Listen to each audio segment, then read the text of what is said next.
Hi guys, Nancy here. It's March 27, 2020, and it is 10 minutes to 12 o'clock in the afternoon, and I'm out here on the balcony again, and it's really nice outside, but it's still a little bit chilly. I think it's around +6. I think +6, I don't know what that is in US terms. It might be 35 degrees, so something like that. And there's like an icy chill in the air, and there's wind. So it's like if you're properly dressed, you're okay, but if you're not properly dressed, you're going to freeze because the wind is icy. Yeah. So guys, you know what, guys, some of you have watched some videos that I made about some people that I was helping, right? And yes, because some of you know that I have a small ministry where I help people, and so whenever God tells me to help somebody, then I will approach them and then I will help them. Or if they ask me and for help, and if God says yes, then I will help them. And if He says no, then I cannot help them. But anyway, so guys, I have this one thing that happened to me that was very sad. Like for me, it was very sad, but now I'm over it. So around, I think it was November or December of last year, 2019. Was it around? It was between November and December of last year of 2019, right? So I had like a friend, right? And this friend, I knew this friend for around 6 years. Around 6 years.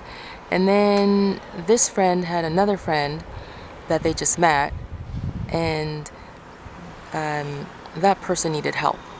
So the way things work with me is I have to meet this person in order to see if it's a good idea to help them, because sometimes God lets me use my discernment, and other times God will just tell me right away no, or He will tell me yes before I meet the person.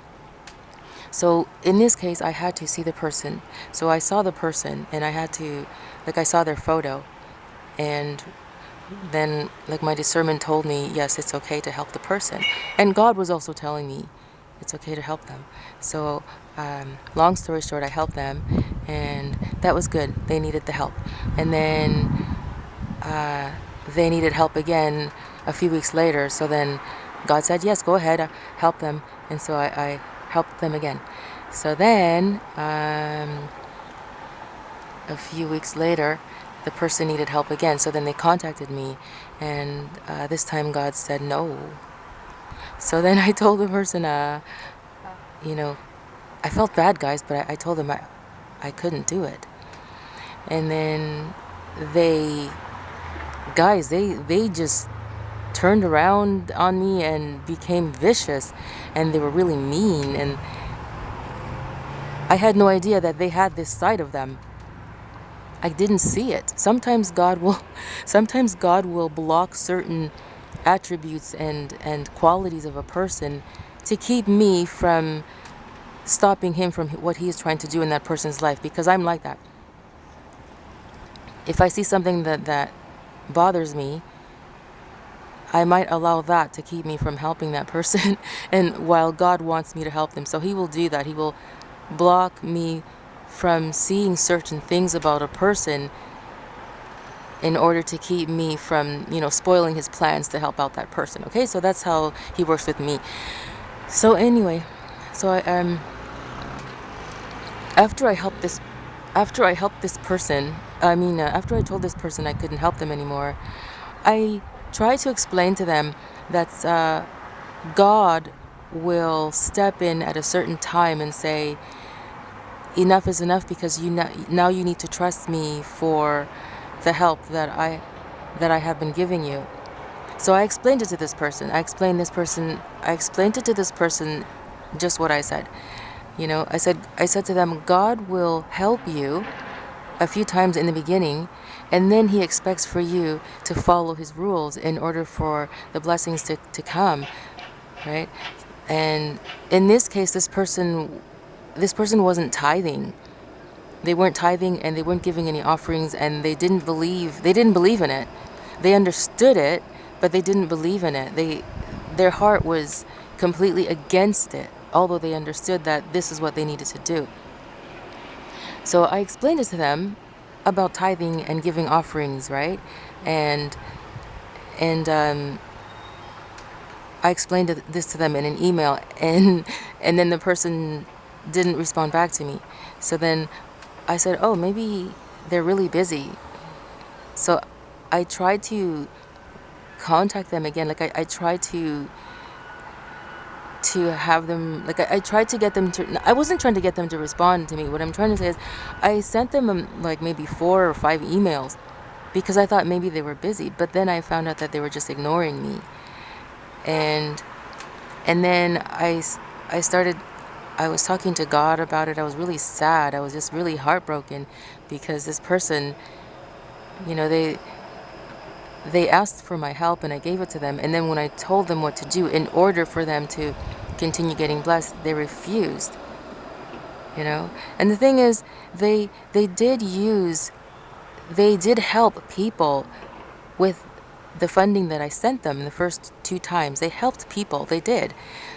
But they didn't believe in continuing to do that like for the rest of their lives because they have a very small business, and they didn't believe in tithing from that or giving offerings from that. They weren't doing that already. They did it from the money that I sent them, but they weren't tithing or giving offerings from the business that they were already operating.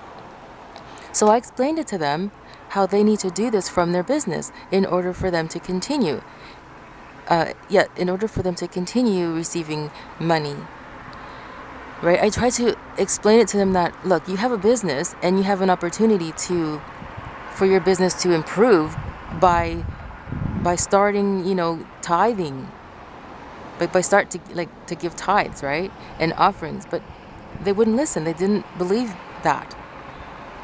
What they wanted was for somebody else to continue to support them financially and not do anything for God from their heart, from the money that they were already generating from their small business.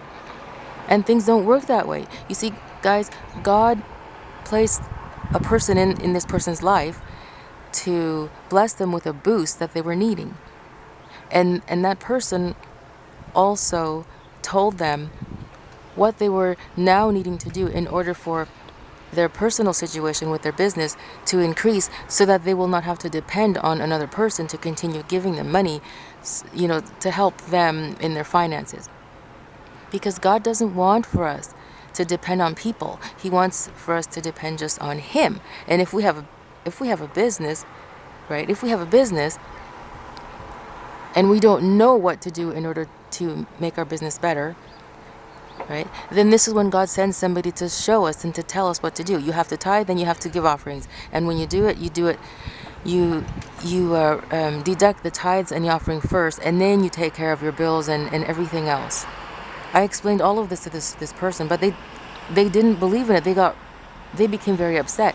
And guys, when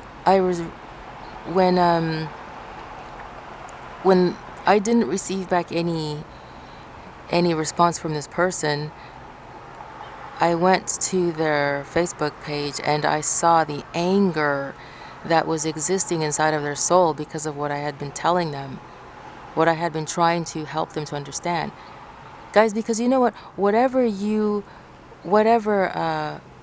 Everything about who you are, your qualities and your personality, everything about the way how you live your life, whatever you are, whatever is a part of you, all of your qualities and all of your personality gets transferred into that thing, like your Facebook account or like anything like that. Even your home, you the person that you are, that gets it manifests in the atmosphere, right? So if a person comes into your home and they have the kind of discernment that can understand who you are, they will see this before they even enter into your home. They will see it. It emanates. Your home exists in the form of who you are. Okay, you understand? So this is what I saw in this person's Facebook account. At that time, they were so angry. They were furious and they were appalled. In their mind, they were thinking, I can't believe Nancy. She would actually believe that I'm not entitled to receiving the help that she was giving to me. How dare she refuse my request, for help. I can't believe she would do this to me. She's giving me all this mumbo jumbo about tithing. I don't believe in that garbage. I need the money that she was giving to me. Guys, this is the attitude that that got into him after I told him that I could not help him anymore. I didn't tell him that God told me no. He didn't need to know that. What he needed to understand what God was trying to communicate to him, trying to teach him. And I even showed him verses about tithing and all that, all of the verses about tithing and how he would get increased and how he needs to tithe first and the offerings first from his income. I gave him all of the verses that would help him to understand. With him being a staunch Christian, because he really is, with him being a staunch Christian, he is supposed to accept what God says in the Bible about the area of finances. Excuse me. Okay. Yeah, so anyway. Oh, mommy, what's that? Okay. I just saw there's a whole bunch of flies around here. I don't know what's going on. Yeah, there's flies everywhere. I don't know. Nobody has any plants on their balconies. No flowers. It's too cold. There are no flowers anywhere. Anyway, so as I was saying, guys, I was really, really sad and very, my heart just sank and I was feeling really down. And so this happened around November and December of 2019. And I was just feeling really down. What I saw in this person's Facebook page, their picture, everything, I was so shocked because I never saw this about this person in the beginning. I had no idea. All I saw were the amazing, the wonderful qualities. That's all God was showing me. And I had no idea that this person had such negative qualities about them, right? But you see how God works, guys? God will always bless even people who have an ugly heart because he's giving people an opportunity to change even when they're living with such an ugly heart. He is like that with all of us. He's very merciful to all of us. He's not just good to good people. He's good to even people who have an ugly way of living, ugly heart. So then, so I was talking to God about how sad I was about this one day, and then I received a message from a friend from Kenya. He's a pastor, and I was not in the mood to talk to anybody, but I just thought I would check just to see who messaged me, and so it was my friend. And then my friend wrote me in his message. He said, "Nancy, are you okay?" And I said, well, not really. So then I explained to him what happened, and then he said, "Nancy, God told me to come on here because I knew that there was something going on, and actually he told me to pray for you before I sent you the message." And I said, "Oh, that's amazing. Thank you so much," because I was feeling so down, right? And then my friend says a few more words of encouragement, and right after he said those words of encouragement, my spirit just lifted, and I was no longer sad, and I was no longer down, and I was no longer feeling like just sad, guys. It's really down. It just lifted from me, and I was thanking my friend so much and everything, and I'm like, "Oh, thank you so much for being, for listening to God and for being so obedient to his asking you to pray for me," because I was just feeling really down, guys. And so he said, "No problem, Nancy." And so then we ended the chat. And so yeah, but that's why I said in the very beginning that I was I was over the sadness. Okay, so what I'm seeing, you guys can't see, but to my right, looks like there's a dog walker, I think. No, there's one person with a dog, and then there's another person who has two dogs. No, there's one person with two dogs and another person who has also two dogs, and I guess they were passing by each other and the dogs didn't like one another, so they started barking. But thank God that we have really strict laws here. Your dog must be on a leash, otherwise there would be a terrible fight or whatever. Anyway, so yeah, guys, yeah, it shocks me, guys, whenever I hear about people that, like, whenever I hear about these kinds of things that happen, right? A Christian asks another Christian for help, and then they stab them in the back. They betray them, and they turn around and treat them in such an awful way just because that Christian friend was not able to help them again. Well, not able, but God told them don't do it anymore. So they were given a command by God to not help them anymore, so they couldn't help them anymore, right? It makes me very sad because that sort of thing is out there. Oh yes, and the first friend that I was talking about, the one who introduced me to, the person who was ugly towards me, I am no longer even talking to that person anymore. And it was not by my choice, right? Because I tried to contact this person and they ignored me too. They ignored me because in the very beginning when I was sending the person that I helped all those messages, I contacted my first friend and I asked them, can you please tell them that I'm trying to get a hold of them? And this person never reached out to me. Like, they never responded back to me. And I was so shocked because the kind of friendship that this person and I had, we were very close. We were very close friends. And then for them to suddenly just turn around and treat me in the same way as their new friend, I have no idea, guys, where that came from. I have no idea where that came from because this person and I had never had any issues. Never. Right? Now, I'm not trying to say, I'm crying all about it and my feelings are hurt because, my friend of 6 years went off and sided, or quote unquote sided, with their new friend. Like, I'm not crying over that. Like, I'm not crying over, my longtime friend went off and left me for their new friend that they only just met. And that was not what I was, I was sad about that situation, right? I was sad about it because I had known them for so long and they would betray me in such a way for somebody that was behaving in a very immature fashion. That did hurt me, but I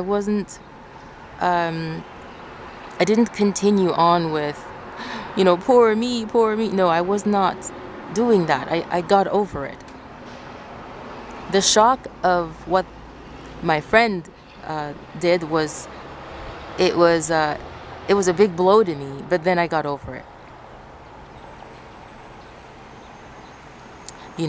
Yeah. So that was very shocking because I've never been through something like that before.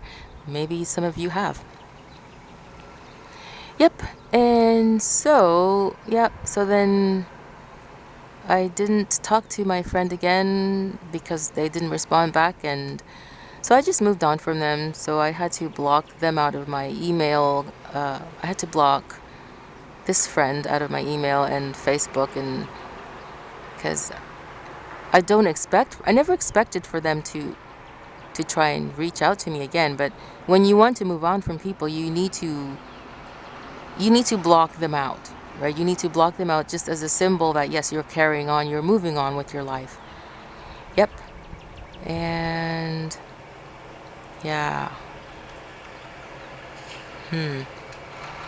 But that's what it is, guys. Sometimes you have friends like that, and then when you see that they're,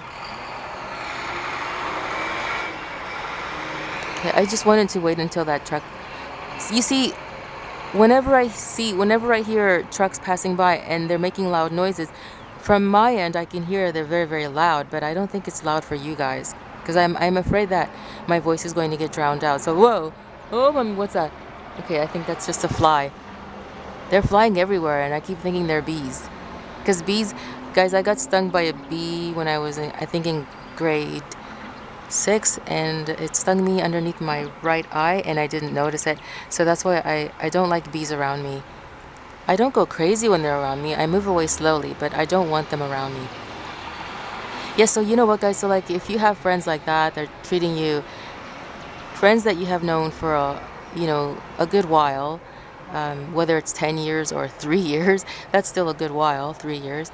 And then suddenly they just betray you out of the blue without any, no, like you didn't have any warning about that they would do something like that, right? I would just move on. You can be hurt about it, which is okay because it's normal to be hurt. So then after when you're dealing with being hurt, you have to move on because you cannot dwell on friendships that where you were betrayed, because you have to move on. Yep. Just move on, no matter how much it hurts, no matter how much you love this person as your friend and you wanted them in your life. You have to move on because not everybody is meant to be in your life. When people betray you, when people do things to hurt you, that's a sign that they were never meant to stay in your life. You need to move on from them, because if you stay, they're going to continue to hurt you. They're going to continue to use you. They're going to continue to betray you and treat you like garbage. So you need to move on. Even if they ignore you, that's abuse. You have to move on. And also, remember, you have to have forgiveness, guys. You have to have forgiveness. If they hurt you, you have to have forgiveness.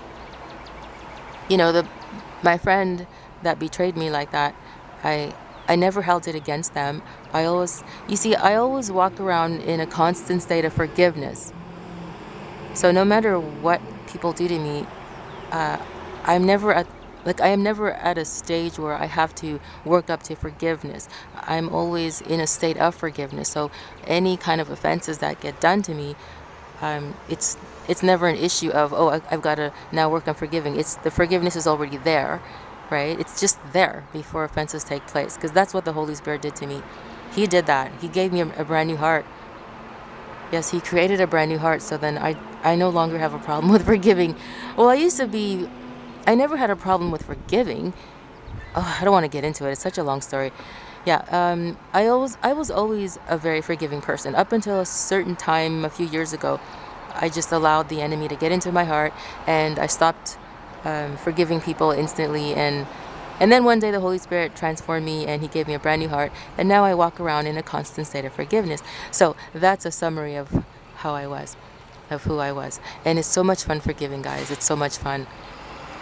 Brand new heart. I just heard the Lord Jesus say, brand new heart. Yes, Lord, I have a brand new heart. So guys, I think I'm finished. And just remember, don't hold on to unforgiveness, because if you do, you will never heal. That's how you begin to heal. First forgive, and then you get on a journey of healing. Okay, guys. Okay, I have gotta go, and I have to make another video, and yeah, I've got to go and make another video. I guess if you guys want to know, it's about demons. So then I will demons and objects. So I will go now, and I guess I will have that video posted for you. It's if you look in the description box, it will be there, so you can click on it, and then you can go there and watch it. And thanks for coming. Thanks for my new subscribers. And what else was I going to say, guys? Guys, what was I going to say? Yes, click on the bell. So that's what I was going to say. If you click on the bell, you will receive a notification for every time that I upload a video. Okay, guys. Okay, los quiero a todo mundo. Muchas gracias por venir. I just said I love you, everybody.